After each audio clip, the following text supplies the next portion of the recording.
Alfie was Bill Naughton's greatest hit. He had other successes before and after this, but he played the game well and knew this would be the one that paid the bills. We're looking at the main instances of this story and skipping the others. It was also a stage play in 1963 and a novel in 1966. The sequel book, Alfie Darling, came out in 1970, followed by a movie in 1975.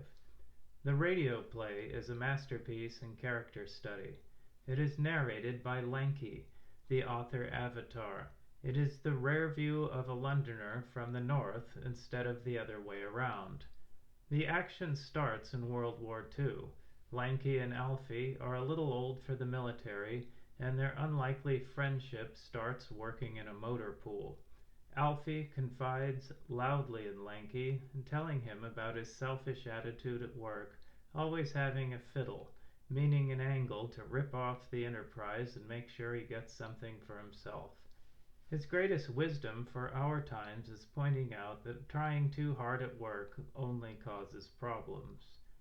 The womanizing only starts about 15 minutes into the play. That isn't much longer than an hour. This aspect was used to sell the Alfie character in every incarnation of the story.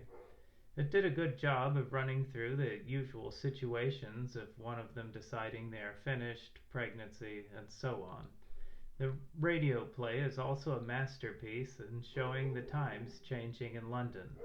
Alfie's memory flashes back to his mother dying in a pandemic in 1918 and a childhood job where he is caught stealing. After World War II, Lanky runs into Alfie around 1950 and a few times after that, possibly ending around 1955. At one point it looks like Alfie will learn something. He goes to a sanitarium that appears to be for TB. No, Alfie never learns anything. He's a bold Cockney know-it-all to the end. Moving to the first movie, there is a great soundtrack by Sonny Rollins.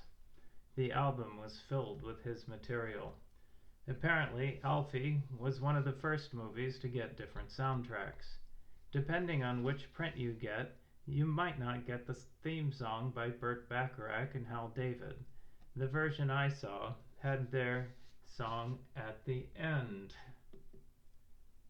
The best surprise of this movie is Queenie Watts, who usually looked like this but had blonde hair when she sang during a brawl in a pub in Brixton. 9 years older than Audley Patterson, Watts got there too soon for fame and then didn't live very long. Although Queenie Watts was second tier, she had the stuff of greatness. During the brawl, she sings a New Orleans jazz arrangement of Goodbye Dolly Gray. The 1966 movie loses the narrator and friend from up north. This time it's just Alfie talking to the camera. Also, the timeline is compressed to about 3.5 years, running from 1962 to 1966.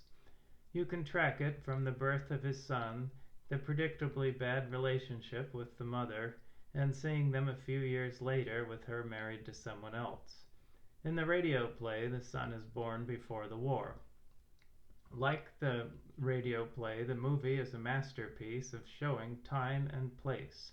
There is all the energy one would expect of swinging London. The women are largely the same, but they're in a compressed timeline compared to before. This makes Alfie more of a frenetic womanizer instead of something that was at times a serial monogamist. Again, Alfie goes to a sanitarium, threatens to turn over a new leaf, but doesn't learn anything. The 2004 version of Alfie moves the character to New York, and it falls apart right away. It's a disaster that gets the time and place wrong at every turn. Some footage contains New York landmarks, but that's as far as it goes. 9/11 was recent to 2004, and people still talked about it. Alfie is a driver who goes everywhere, but he never sees Ground Zero, which is never mentioned. The movie looks cheap, filmed with green screens, even though the credits mention extras and a crew in New York. It was sloppily made, and many details are wrong. For example, smoking in outdoor dining areas was banned in 2003, the year they were filming. New York had banned smoking in limos and taxis back in 1987. New York required helmets on things like this Vespa starting in 1967. We watched the 2004 version of Alfie, so you don't have to. It is excruciating. Listen to the radio play or watch the first movie. The 2004 version might ruin your monitor. Have you seen, heard, or read any versions of Alfie? What did you think? Let us know in the comments.